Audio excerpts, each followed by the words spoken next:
Of course, the big news this morning is our governor has been chosen to be the running mate of Kamala Harris. And we've been picking brains of a lot of people this morning. And joining us right now by phone is Melissa Hortman. She is Speaker of the Minnesota House of Representatives. Thanks for joining us. Well, good morning. Well, first off, Representative Hortman, what was your initial and what is your initial reaction of this news? And does this surprise you?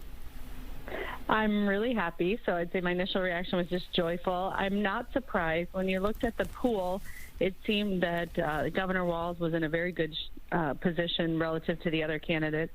I think it's hard for the vice president to pick a U.S. senator at this point. And then when you look at what Tim-Walz has accomplished as governor and the kind of person that he is, it's just a great fit for her.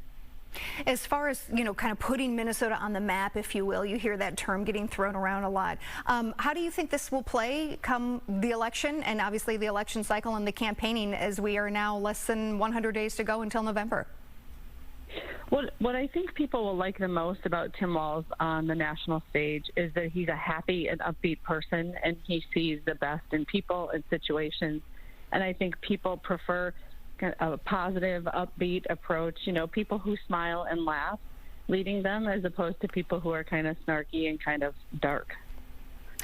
So that mentioning his positive approach is appealing. What is it, you know him personally. Is there something about him that maybe people don't know or will learn in the coming months about him that may surprise people out there who are just getting to know Governor Walz? Well, I think that the dad memes have captured it really well. He does have that dad energy of like, hey, we're in this together. Let's get the job done. You can do it. We can do it. But also, like, this is serious work, and we're going to do this work together. We take our work seriously. The work that we have to do for Minnesotans is important. They're always front and center in the things that we're thinking about doing. And how will the policies that we're talking about change ordinary people's lives on a day-to-day basis, both short-term and long-term? So he's got that dad attitude and that dad pragmatic leadership. I know this is still so early in the political game, if you will, only less than 2 hours since it's officially come out here. But what are you hearing as to how this looks going forward? We understand, obviously, he can remain as governor if he decides to do that. He could potentially resign, if you will, to focus primarily on the political presidential campaign. But what are you hearing? And kind of walk us through what this would look like. Well, I think that first we have to win the election. And so I try not to get into the future dominoes game. Sometimes I have people who say, well, if you guys hold the House, who will be chair of this or that? It's the same game where I just say, look, we are focused on winning. And right now I'm focused on making sure that Kamala Harris and Tim Walz win the state of Minnesota, that they get more votes than the opponents, and that they help get Amy Klobuchar reelected and return a Democratic House to the Minnesota House of Representatives. So after the election, we can certainly deal with all those what ifs, and we'll probably know more then. But I think for the near term, we just focus on getting out on the campaign trail and talking to people about why Tim Walz is a great guy and a great leader. We're taking a live look right now above, of course, the governor's mansion. As you can probably guess, a lot of media have planted themselves and will be there for many days. Are you, what do you think about Minnesota as a state getting this kind of national attention? It's really exciting because we had such an incredible legislative session of achievement in 2023. We in the legislature referred to it as our LFG session. We got a lot done, things that people have been working on for 20 years, paid family medical leave, the school lunches and the breakfast for the kids, and the list goes on, right? Protecting reproductive freedom and so much more. And so when you look at the record of what he accomplished, what we accomplished in Minnesota, it's great that the national stage is looking at it. We certainly got a lot of positive press at the end of the 2023 budget session. And I think that the positive accolades for the governor are well-deserved. Representative Hortman, again, appreciate your time here this morning. Already, with, again, just this coming down in the last 2 hours or so, you're going to look at the pros and the cons. Every party will. The Republican side will come at it. The Democratic side will come at it. We're already seeing just all across the board, Minneapolis is trending, Minnesota is trending, and with that, I'd like to get your take. A lot of people are bringing up, obviously, George Floyd and what happened after the death of George Floyd. And we know the GOP will probably use that against Governor Walz. What's your take on that, and how do you see the Harris campaign trying to maybe shift the focus from that?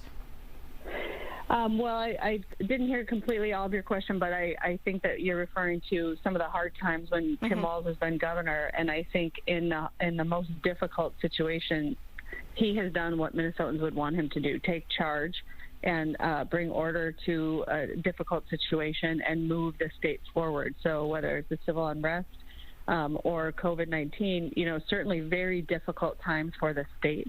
But he provided strong and steady leadership, and his eye is always on the ball of what do I need to do as a leader of the state of Minnesota to keep Minnesotans safe and to improve their lives going forward. So not just the immediate situation, but how do we handle any particular public safety crisis, whether weather-related or anything else, in the first 24 hours, the next 48 hours. And during COVID, he referred to it as a battle rhythm, and I think we talked about that a little bit during the civil unrest as well.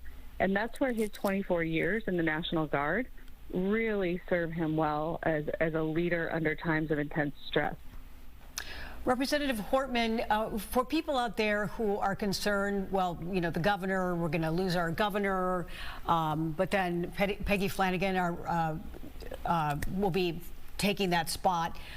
Are you concerned that maybe that there won't be as much focus on what's happening here, and that there might be a lack of, I don't know, vision until perhaps Peggy Flanagan, Lieutenant Governor, comes right in after, when he makes that announcement, whether he stays, because he can choose to stay on as governor, or I guess I would assume that he could also step down, considering this would take a lot of focus off of the state.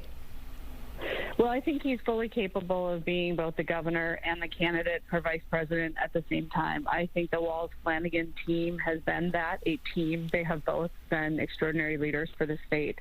And I think when Governor Walz chose Lieutenant Governor Flanagan as his running mate, he chose her for the strengths that she brings to the ticket. She has been a phenomenal partner for the legislature and for all the goals that we've worked on together. I mean, ultimately, when you get elected to a leadership position, whether it's speaker, governor, or lieutenant governor, you're a leader of a team. And so you bring the team's perspectives forward. You represent the team.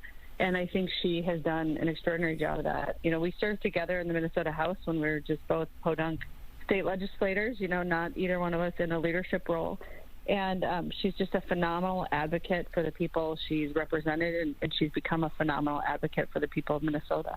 Representative Hortman, I know you mentioned kind of that dad vibe of Governor Walz. Do you expect to see a lot of red flannel in the next couple of weeks?